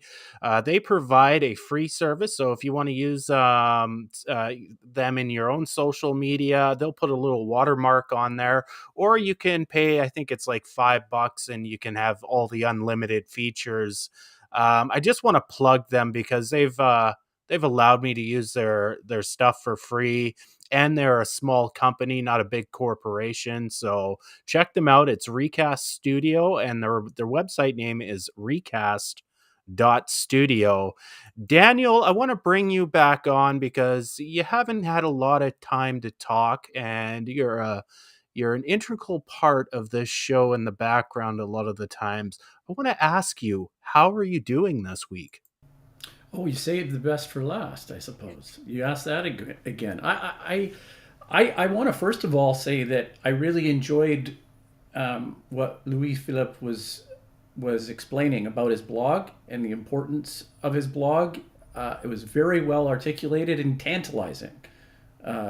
In the background, I was going onto his Twitter profile and following him, and I think I even sent him a message, right? But of course, I do want to follow, and I'm following his blog on Medium. So, guys, everybody else, let's do it, right? I mean, this is very tantalizing. So thank you for that. And then you asked me basically how have I been doing this week? Well, it's a lot of that kind of stuff I try and squeeze in as much of that kind of learning as I can in a week amongst everything else that I'm doing. And I think it's rewarding. You know, it's rewarding for the average person to do that type of thing. Right, right. I think LP has something to say. What do you got, LP? I just want to say thank you for all your very kind words about the blog. I'll tell you, the blog is a lot of work because it's not like an academic journal where I can ask Steve to write a paper and publish it a year and a half later. I can't accumulate blogs 2-3 weeks in advance because sometimes 3 weeks later it's a bit out of date. So it's constantly every week trying to get people to write a blog, and it's a lot of work. And I am so humbled, really humbled by your kind words. Thank you very much. Dan is a very, very kind man. One of the kindest men I know. Daniel, I'm going to let you lead the show because you're good at doing that. And I don't want to talk like this too much longer because it'll piss people off. Okay, all right. Well, then I'll turn the student back on again, and I want to talk about aggregate demand, and I want to understand, I want to ask that question again. Fundamentally, why do we separate government funding from investment? And what happens as MMT is adopted? This is an assumption. What does it do to the equation, and how are the levers affected? Or what are the effects that the levers result in? Sorry, effect. Anyways, but I want to throw that question out to you. I'm really curious about that. This is the voice of God in the background. You probably want to direct that question to a specific individual, Daniel, No, so we don't have silence. I want you guys to fight over who's going to respond to that. Come on, you guys. You're the teachers. The guys, Well, actually, let's I got a actually, question. well, the first thing we have to say here, and this is actually LP and I acknowledging that people did better work than you and I did, and that is that modern monetary theory is the only non-orthodox approach to economic which has got public exposure and debate since Keynes. And you and I have had our disputes with individuals in MMT. We know that very well. And there are some of them you talked about the personal side of it. There are some animosities there that will never go away. But I have to dip the hat that I'm not wearing to the MMT crowd in general and say they have managed to do what we have not done, which is get this concept into the public debate. Yeah, I mean, I have to say that when my taxi driver, asks me what I think about MMT, if I wasn't sitting down, I'd be falling on my ass. It's crazy. It's crazy. My barber, the guy who cuts my hair. Which one? Which one? Has heard about MMT. Yeah. So that's incredible, and that's the one success. This is one thing which I think in terms of relating ourselves to the previous generation of post-Keynesian economists, because as weird as it feels, you and I are the Joan Robinsons, the Nikki Caldors, and you too, Mike, of the current generation. Feels weird to know that we'd be regarded, but we are regarded that way. We deserve to be. But there was nothing that they did which got into the public debate. Now, the one thing I've got to say, MMT, and this is Randall Wray and Bill Mitchell and Warren Mosler and then Stephanie Kelton in particular, who's really managed to get it widely spread. They have been successful in getting a non-orthodox idea into the public arena. We have to respect them and praise them for that success. Wait a minute, guys. I want to take a vote because I'm going to disagree again here. I was the student. I raised my hand. I asked a question, and I basically got to accentuate the response, Steve. We got an advertising campaign. I want to know why is government spending and investment separated, and what happens as you put more. If you want to put that particular, I think it's just the government spending. Yeah, government spending is the capacity of the state to spend more than it takes back in taxation in that sense. So government spending is not investment, okay? But government spending can enable investment by the government sector. The point that MMT makes, which is extremely valid, is that if the government spends more than it takes back in taxation, that creates additional money in the economy, and that money can finance both working capital for individual corporations, consumption by workers. It can also, in that sense, finance potential investment by firms. But if you want to say what investment is, it's really firms spending on other firms to build inputs for producing future output. Now that's very different to government spending. Okay, government spending is the government using its capacity to create money to enable a whole range of expenditures, some of which will be consumption, others which will be investment, others which are income transfers, to enable that. And then they've got to, because this government is so big these days, it has to tax a large part of that out. So they are very distinctly different elements of a modern economy, but one can enable the other and one can cripple the another. And the difference, the danger we see with mainstream economic thinking is by saying the government should run not a deficit at all, okay, balanced budget, or in some even surpluses, that actually reduces the amount of money that exists, which forces corporations to get into speculative behavior rather than genuine investment. Right, but let me just also add that it's just, in my view, it's just an accounting way of calculating aggregate demand. You've got different components, and they're different actors, different sectors, and not to mention one's a private sector and one's a public sector. So I think it's just a way of calculating different components. That's a perfectly fine distinction, and I will agree with that as a distinction worth keeping, because that is a part of the libertarian tradition of how much government involvement is necessary. But what my point was is that I think, and this is why I had asked that question, Steve, is that my understanding of how you view money is that it's not debt generated when it's from the state. It's actually investment, and it's so that's where I'm saying that it moves more into this investment category. Not investment, but creation of money which doesn't have a debt for the person who receives the money. Right. So that's the essential difference. So when the government spends and you get a welfare recipient, you get a welfare check, that doesn't come with an obligation for you to pay the check back. Whereas if you're a person living on welfare and you borrow money from a bank, then you've got to pay it back plus interest. So the essential point that modern monetary theory makes about the fiat money creation is that fiat money creation involves a financial commitment for the government, but not a financial commitment for the recipient. And therefore, government spending creates net financial assets for the non-government sector. So the one reason I'm so proud of Minsky is that Minsky illustrates that, shows that the government goes into negative equity to enable the private sector to go to identical positive equity. And that's the insight we need to get the people in general.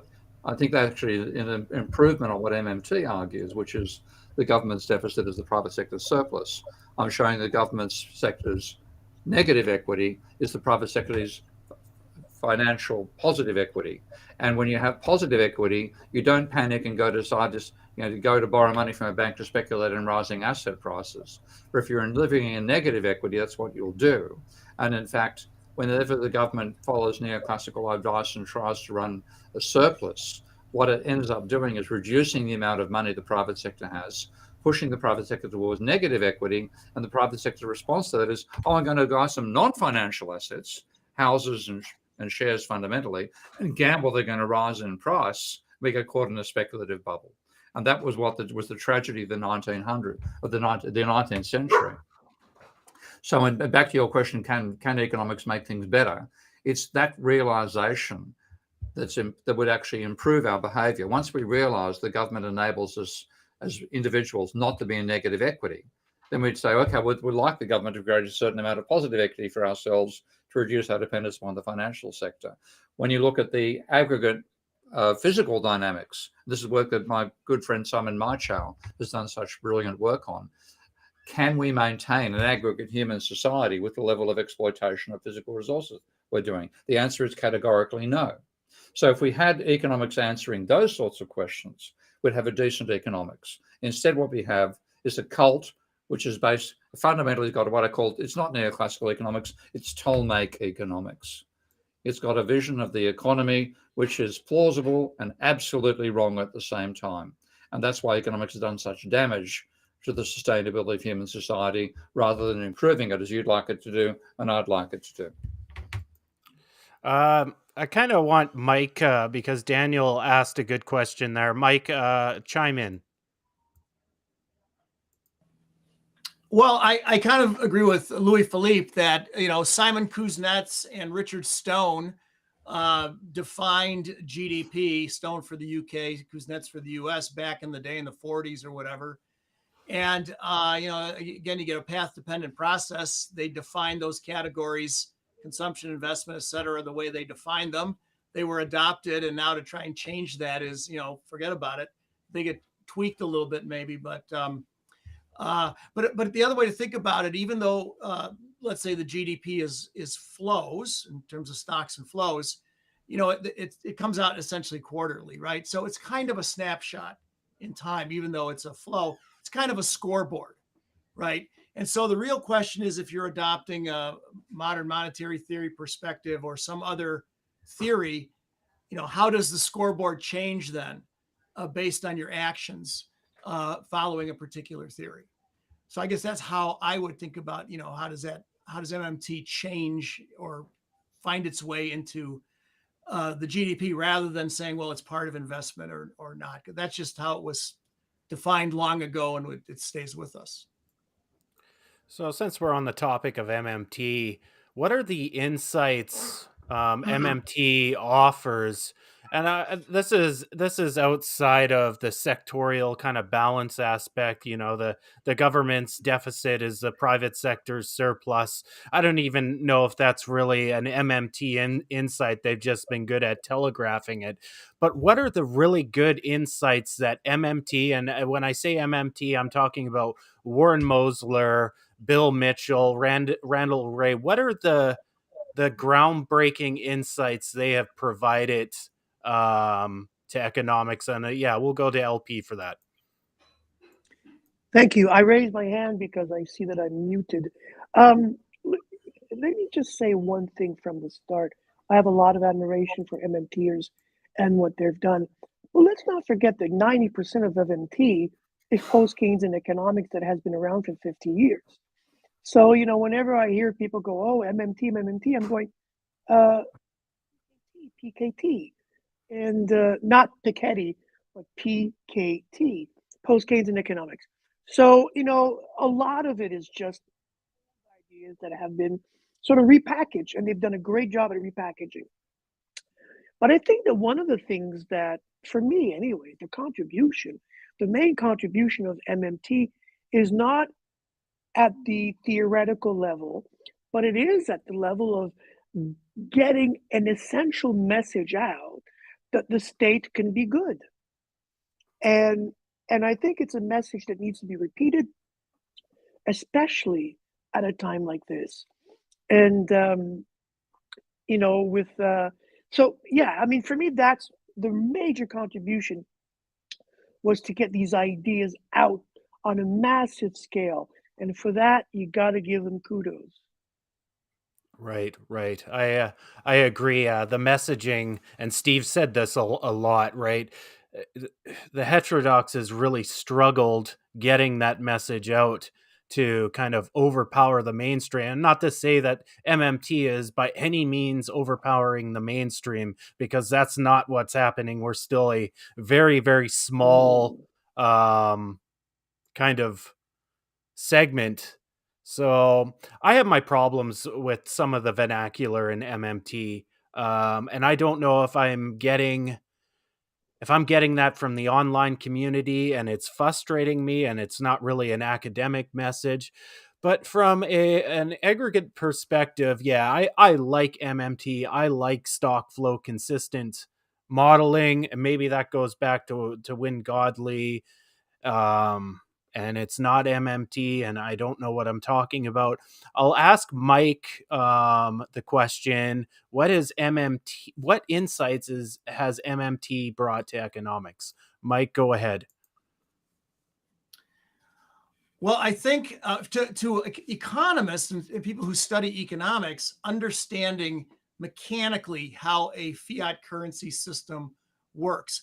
Personally, I felt when I just graduated with my PhD, I was at the height of my economic prowess. I just did a dissertation, but I also had recently taken my comprehensive exams. So I felt that I was on the top of all the different fields of economics, and that sort of fades as you go into your career and start emphasizing one area. But I never felt comfortable with money. That was the one where I was like a little bit, I don't know. I don't have my intuition, my spidey, tingly feelings are going off that I wasn't quite there.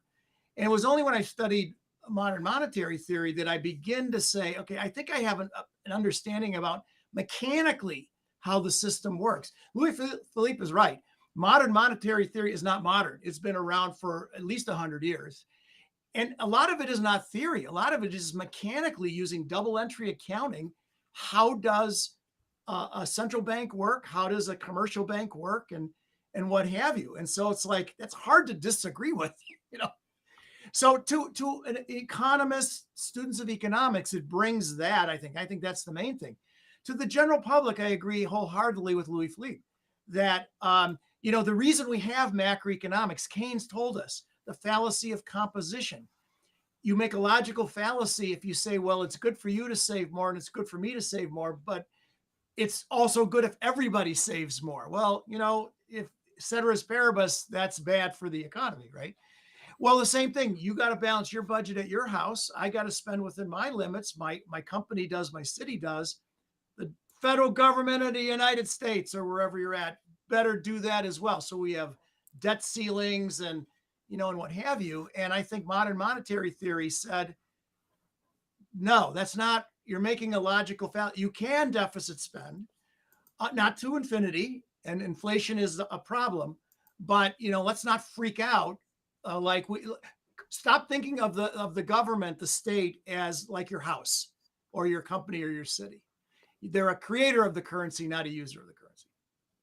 Right. I think I'll throw it to Steve on just to end this question. Steve, in your opinion, what are the insights that MMT provides the populace and other economists? Well, it fundamentally explains the nature of fiat money. And I've actually decided I'm no longer going to refer to it the deficit. I'm going to refer to the fiat. Okay, because what fiat money creation says is the government if the government spends more than it takes back in taxation, it actually creates money in the private sector. So it's not a deficit, it's money creation. And that's the essential insight that MMT provides. And then the beauty of my Minsky software, as you know, Ty, is the accounting is laid out quite deliberately, quite accurately using that model. So LP, just for your information, if you try to lay out the money multiplier in Minsky, you find the only way it works is if all loans are in cash. Okay? If loans are not in cash, then there's no money creation using a money multiplier. Okay? So the accounting, and that's the fundamental strength of MMT, is 100% correct. And it shows that the government creates money for the private sector by going into a deficit itself in terms of its holding of financial assets. Now, financial asset is a claim on somebody else. So when the government spends more than it brings back in taxation, it's creating more claims in itself than it's generating claims in other people. And that claims in itself is the stuff we use for commerce. So it's explaining the nature of a fiat economy, and that's extremely important, and it still hasn't gotten through. The question is, are you creating enough? Are you creating too much? What are you creating it for? Those are the questions rather than is the money available? Mike, go ahead. What were you going to add? Just a quick personal note on the teaching of economics. When I was an undergraduate, we had a textbook that had a photograph that I think is in like all the textbooks of the stone money of Yap. And there's these giant like coins that are as big as a person, and that's money. And then the joke was, well, how are you going to lift that thing up and put it in a vending machine to get a candy bar or something like har. But I always was like, how in the hell can that be money? Well, modern monetary theory tells us it's a scoreboard. Now that makes sense, but it took decades for me to come to terms with that. And when that became clear, I was like, oh my God, from when I was 18 years old, I finally know. What about the argument that money is deleted when taxes are paid? This is an area, and please, for me, I I kind of want to be educated on this. The MMT vernacular is once, like you just said, it's a scoreboard. These balance sheets, but my understanding is an individual pays taxes. The bank marks down their deposit account. That is deletion of the money. The bank then takes reserves, or the central bank transfers reserves from that bank to the TGA account, or whatever country you're in, the treasury account at the central bank. Is that not how it happens? And if that's the case, if that's how it's happening, money isn't really deleted. At least reserves are not really deleted from the system. Is that correct? Well, it's accounting entries that are just being, added or deleted is what's happening. I think that's what the interpretation of that is. Right, because see, my thing is if money is actually deleted when taxes are paid, that means so here's the thing: if reserves aren't deleted, if reserves go from the banking sector when taxes are paid to the treasury account when taxes are paid, that means the treasury doesn't have to auction off so many bonds each week because they did get some taxes in the form of reserves that they can use for expenses. Now, whether those expenses are to pay off old bonds, roll over new ones, or actually pay for expenditures in the public, that's one of the problems I have with MMT and the use of deleting, because tax dollars, from my understanding and the way I lay it out in Minsky, do get recycled in one form or another. Steve, can you kind of maybe give some insights? And this is, like I said, this is an education for me. This isn't me speaking for the Steve and Keane and Friends show. I just want to know myself. Steve, what's your kind of idea on that? Well, when you lay out the accounting using Minsky, as you've done yourself, you know that taxes are an inflow into the treasury account of the central bank. Okay, so the larger that inflow is, the smaller the gap is between the government spending and government taxation, and the less need you have to issue bonds. But what that also means is less money creation. So the gap between spending and taxation is the creation of money, and then the bond issue is bonds are issued not to raise money from the public to enable the government to spend, but to generate to take money which has already been created as reserves for the private banks and turn it into income earning bonds.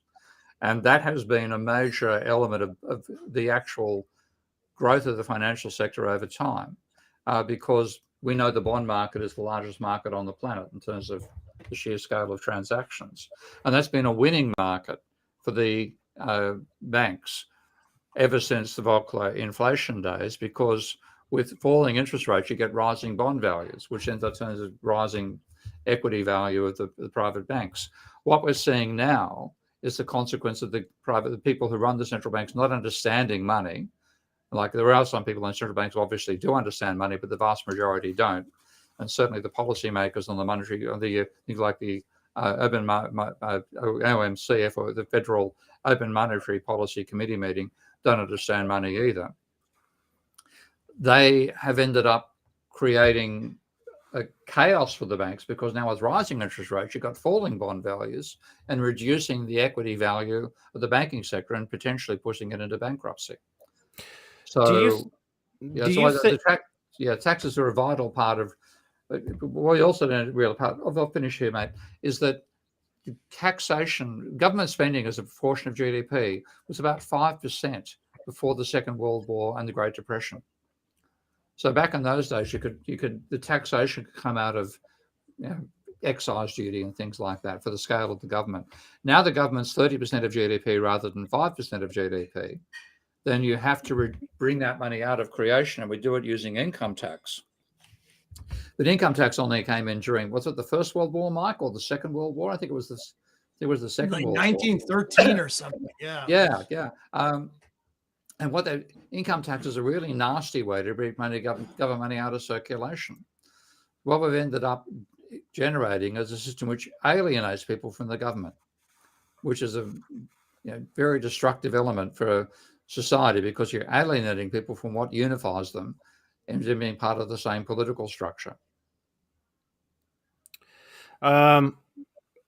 No, hold on. Do we have LP is back? I'm just going to bring him back on into the conversation. The next question I kind of have, because this is going to be the Thai education 5-minute segment here.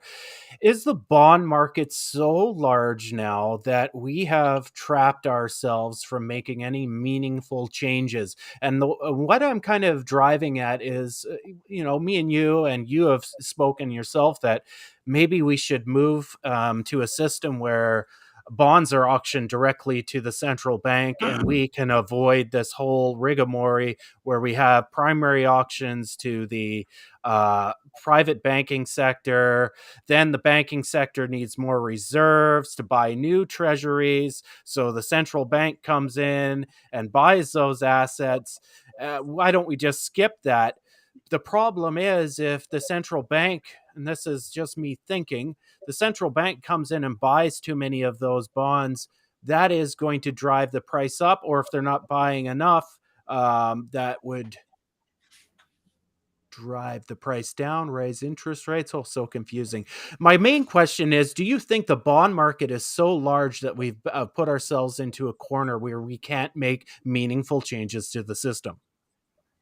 Let me, sorry about that. My computer Wi-Fi froze, so I had to reboot. And look at me using words like reboot. I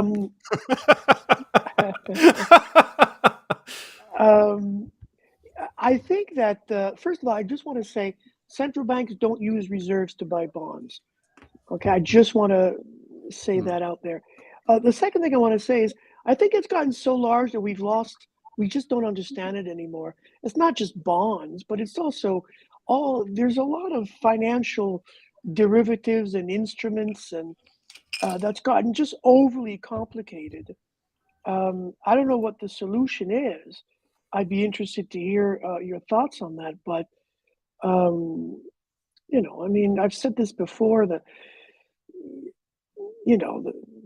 we've seen during COVID and the financial crisis that quantitative easing and all of that had huge redistributive effects. And I think that we have to understand monetary policy in terms of income and wealth distribution. I think that's where we have to begin the conversation. Yeah, no, and I just want to add, I didn't mean to say the central bank is using some reserves to buy these assets. I should have said they are simply marking up the reserve accounts to acquire the assets. That's what I may have left out in that question. We are getting pretty short to the end of the 2 hours. I want Dan. He had a question, so I want to give Dan the ability to ask that question. Dan. Yeah, Steve, I think you already kind of answered this, but it came up as you were giving that great explanation. There's a trope, I don't know who came up with it, that there's only two certainties in life, death and taxes. And I want to know how necessary taxes are. I mean, there's reality everybody there, but are taxes really necessary in your opinion? Just let me say that was Benjamin Franklin who said that. By the way, we have an opening in the show production department. If you want to become a permanent member of the team, we can always use that extra fact checking and stuff.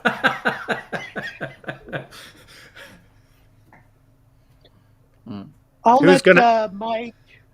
Yeah. Okay, let's bring Mike on. Mike, we haven't heard from you in 20 minutes. What's going on? Answer Dan's question, please. Well, yeah, I mean, with a fiat currency system, taxes give value to the fiat currency, right? So they're necessary, and they also have other uses, like tying the use of a highway to the users of the highway,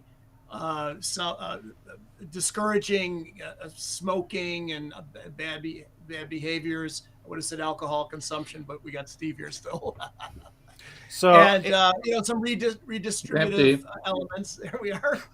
So yeah, taxes are a modern tool, but from an MMT point of view, their main reason for existing is to give value to the currency, so the public sector can move goods and services to the private sector. Go ahead, Steve. I think the argument that I accept in a generic sense the MMT argument that taxes are needed to give value to the currency, but equally the currency itself has value. This is where the work of Christine DeSantis is so useful in showing how the development of a monetary system enabled the post-Roman kingdoms of UK, of Britain, to develop into full economies after the collapse of the Roman Empire. The work she's done on King Offa there is extremely useful. So what it really shows is that money is actually a means of enable current commerce to occur far more easily. And that whatever your government system is, it creates that means of transactions. So that alone is okay. And you could quite feasibly have an economy operating on gazillion money, where the government created the money, but the money depreciated.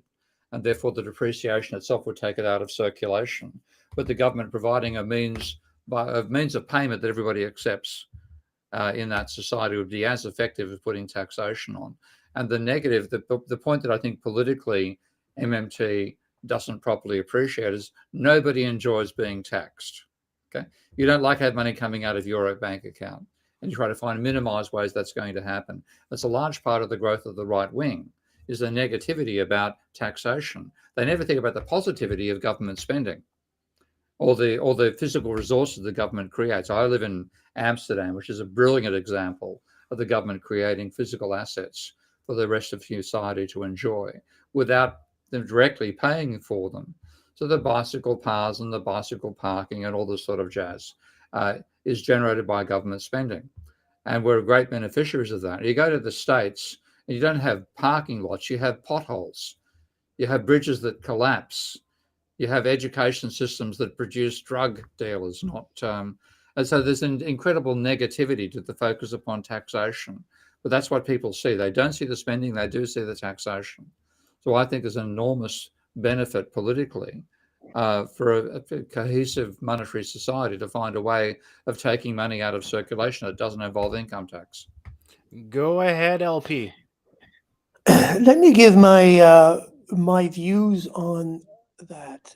For me, I think that we first have to agree as a society on what kind of society you want to live in. If you want a society with private health care and private $100,000 a year tuition and inequality and all of that, that's fine. Move to the United States. But if you want a more egalitarian society, if we agree on socialized medicine, if we agree on now in Canada we're bringing in socialized dental plan, daycare, we have daycare in Canada.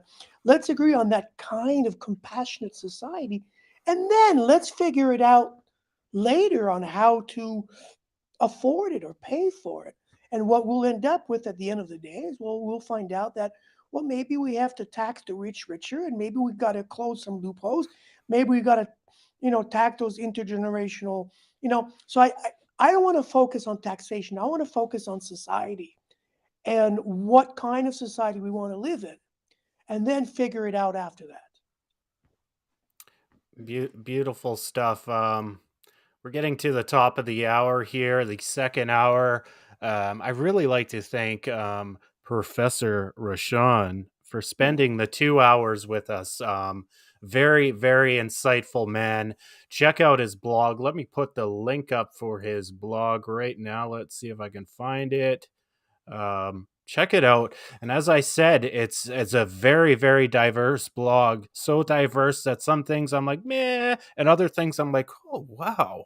So that's why I appreciate it. I wouldn't want a one-sided coin to look at all the time. That's doesn't help me stimulate my mind or grow as an individual. So check that out. Thanks, Mike. I'll unmute Mike. Mike, I just want to say it's been really, really great having you for the last month as a new contributor. When Steve has audio or video problems, we've kind of utilized you to jump in and replace him. And that's not to say that you are Steve's backup. Very much Steve could be put in the position to back you up. You guys are both on equal footing. And I just want to put that out there. And Dan and I have been talking about it. You're a great addition to the show. I'll unmute Steve Keane. Steve, Thank you. I'll give you a little bit of time here, but I know it's been 2 hours of additional. Well, I think the thing about it, LP and I began as mates, well and truly, and there's been intellectual partnership ever since. And like Mike, you and I first met at a concert at UMKC on the same story, and there's a generosity of spirit amongst all of us, which I really thoroughly enjoy. There are plenty of bitches in academia, and you two are not part of that. Wow, very, very touching. There's a lot of what in academia? Bitches. Okay, that's what I thought you said. Should we put on some gangster rap music now with that sort of language? Daniel, I'm going to bring on Daniel. What do you think of LP? This is your first interaction with him. What do you think? The most exciting part is actually, I think, is the blog. I'm interested in that. He's left enough for me to want to go and have a look, and I think, if that translates to anybody watching this episode, then that's good, right? It's, go check him out, and you can kind of develop a relationship that way with his material. Lana is telling us we have to wear fedoras at the next show. That means actually going to buy them, Lana, so I'm not so sure I'll get that done before the next show, but maybe we'll give it a try. We'll alternate with fedora hats. We did do a few little joke elements to this, so we'll work on maybe berets. That might be more European. Oh, boy. So, guys, thanks again for... Mike has got a word to put in here. Come on, Mike, yeah? Go ahead, Mike. Sorry, just real quick. I just wanted to relate one other story. And by the way, I'm going to put Louis-Philippe's blog on all my syllabi and so forth. But to show you the kind of person that he is, we had a nice banquet in France after all the academic stuff was done. And you know who the guy who walked around the restaurant area, whatever you call it, with bottles of wine, making sure everybody's glass was full, was LR. He was, and there were a bunch of people there. He was a beautiful host. He thought of his colleagues. Awesome, man. Awesome. Wow. Well, so I'll tell you what my secret, Mike, is. My philosophy is that every conference is more or less the same. You hear the same people, some same papers, et cetera, et cetera. What makes a conference different is the wine, the dinners, etc. That's what. And Steve, you've been to Dijon? Oh my God, that was magnificent. Come on, that conference dinner in the cellars of a vineyard, of a 1,000-year-old vineyard, can't beat that. Actually, I must say the best conference I've ever been to, and I hate to say the Dijon comes number 2, is with the commerce organized in Salerno. And the dinner was held in the Villa Ruffoli, which is the garden in which Wagner composed the Ring opera, the Ring cycle operas. And it was inside of a magnificent, like 10th century Italian castle. And there was supposed to be an opera singer for the evening. And she was not actually hired to turn up that night, but she turned up anyway for the sheer fun of singing. So we had beautiful Italian food in the Villa Ruffoli, the most beautiful garden I've ever seen, overlooking the Amalfi Coast. So Dijon comes 2, but that's a fucking good number 2. Steve, what I hear from you is challenge accepted. This is what? Challenge accepted. Absolutely. Okay. Villa Ruffoli with Dijon food. We're on. All right, guys, that's it. Okay. We'll see you next week. Bye now. Bye all. Thank you.